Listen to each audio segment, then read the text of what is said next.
Officials in San Francisco tonight are considering whether to allow non-U.S. citizens to vote in their school board elections. That would mean any non-U.S. citizen, even an illegal alien, would be allowed to vote if that person has a child in the public school system. The proposal is expected to pass a vote by the San Francisco Board of Supervisors this summer and be placed on election ballots in November. Tacoma Park, Maryland, already allows non-U.S. citizens to vote in its municipal elections. And Amherst, Massachusetts, has filed a bill in the state legislature to allow the same practice. Progress moves on. Well, my guest tonight has written a provocative and an interesting book entitled The Latino Wave: How Hispanics Will Elect the Next American President. Jorge Ramos is the anchor for Noticiero Univision, and he sets forth a case to give amnesty to illegal aliens already in this country, suggesting it's in fact necessary for our homeland security, and he sets forth an entire agenda for the Latino Hispanic minority in this country. Jorge Ramos joins me now from Albuquerque, New Mexico. Jorge, it is good to have you with us. Great to be here. I've enjoyed your book. As you and I both surmise, we don't agree with one another, but a provocative book, an important book, I think, nonetheless. You said that you wrote the book to begin to understand this issue, and the first thing I don't understand is the use of Hispanic and Latino and one preference for the other in this country. Could you explain why it's a Latino wave instead of a Hispanic wave?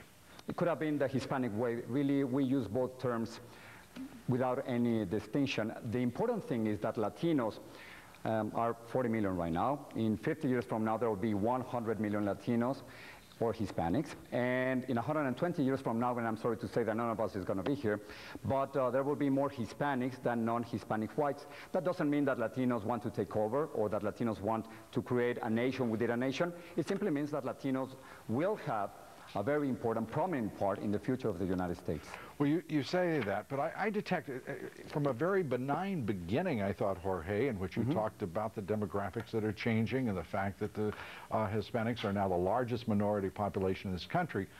You moved, if I may, to cultural machismo, talking about how this will be effectively a Latin nation by the conclusion.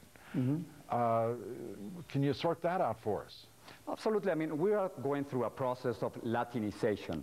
Latinos are affecting everything in this country, from politics to the economy to music to food. More tortillas are being sold than bagels, more salsa than ketchup. But at the same time, Latinos are going through a process of Americanization. In other words, Latin American immigrants are learning English at a very fast pace.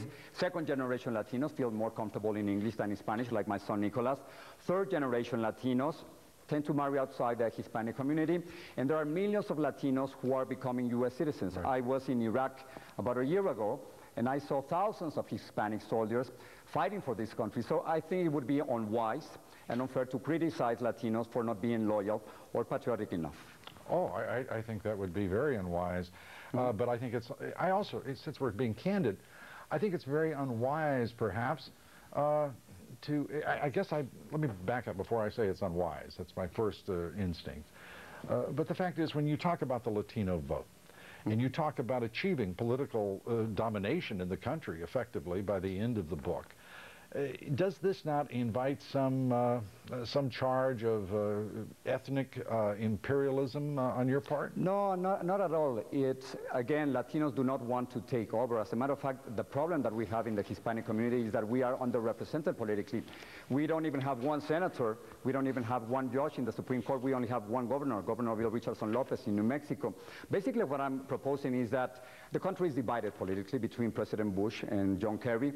It's polarized by the war. And what I'm saying is that 8 million Hispanic voters will decide who the next president of the United States is, because Latinos are concentrated in 10 states, among them 5 battleground states: Florida, Arizona, New Mexico, Colorado, and Nevada.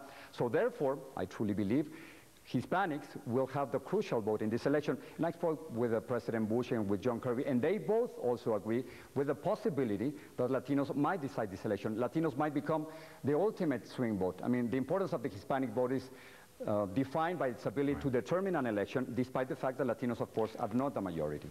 Jorge, you also deal with the issue of not only political importance, if not domination, on the part of the community, but at the same time you acknowledge it's very difficult to define that community.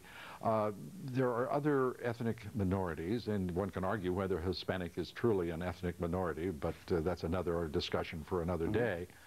But the fact is, if Latinos and Hispanics vote in blocks, as certain other ethnic minorities do, other special interests would do, what is the net contribution to our body politic in this country? Well, I mean, Latinos are a very important part of this country. Historically, 70% of Latinos have voted for the Democratic Party. About 30% of Latinos tend to vote more for the Republican Party. But I think that Latinos underline the multicultural, multiracial, multi-ethnic characteristics of the United States. One of the most important things about the presence of Latinos in the United States is that they underline the fact that this country is great thanks to this tolerance for diversity. Thanks, well, that's one of the most important things. It's a diverse country, and Latinos underline this. Yeah, Jorge, I would only say, and I hope you will come back and talk about this, and the book is The Latino Wave. It is, can you see it there? I'd like, there we go.